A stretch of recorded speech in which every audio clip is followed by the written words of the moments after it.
కొడుకులకు వడ్డీ కట్టలేకనే దాంట్లో ఎలకల మంది కొనుక్కునే చచ్చిపోదామని.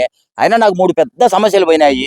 నాకు ఇంకేం అవసరం ఉంది, చిన్న సమస్యలు అయిపోతాయిలే. కాదున్నా, వాళ్ళు ఇటుకి రావడానికి కారణం ఎవరు అనుకున్నావు? ఎవరు? నేనేనా? నువ్వు బిర్యానీ తింటానవని కోపం వచ్చి ఇడు 3 పూట్ల బిర్యానీ తింటాడు, రాండి నాని పిలిపించిన. ఈ ఆడ నా పేరు చెప్పాకున్నా కొడతారు నా మీరుతో. నేను చెప్పనులే గానీ ఎట్టయితేనే నాకు మంచి పని చేసినావు.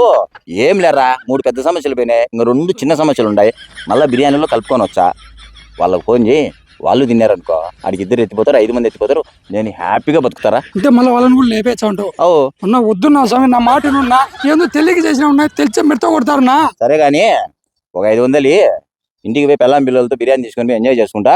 5 రూపాయలు వడ్డీచా. ఉన్నా నీ వడ్డీ వద్దు ఏమవుతూ బిర్యానీ పెట్టి నన్ను లేపేసేటట్టున్నావు. నువ్వే స్కానర్ పెట్టు, 500 కాదు 1000 రూపాయలు కొడతావు. నువ్వు పోన్నా. సరే 5 రూపాయలు వడ్డీ. వద్దు స్వామి. మా స్వామి అంతంత లెక్కలకు వడ్డీలు తీసుకుంటే ఇట్టుంటుంది సమస్య. వద్దురా నాయన. చంద్రనా రాండి, నా అంబులెన్స్ వచ్చింది. ఏమన్నా వీడియో చూసినారు కదా ఎట్టుంది. సో చాలా మంది 5 రూపాయల వడ్డీ, 10 రూపాయల వడ్డీ అని చెప్పేసి కకృతి పడి వడ్డీలు ఎక్కువ వచ్చా అని చెప్పేసి లెక్కలు ఇచ్చుకుంటా ఇట్లా అప్పులు తీసుకునే వాళ్ళు బాగా ఎంజాయ్ చేస్తారని చెప్పేసి దాంట్లో గుంజుకొని తింటుంటారు. సో వాళ్ళు ఏ పొజిషన్లో ఉంటారు, ఎందుకు తింటారు చూసుకొని తినండి, లేకపోతే గుడ్డు పెట్టాల్సింది ఉంటుంది. ఏనా చంద్రన్న చెప్పునా?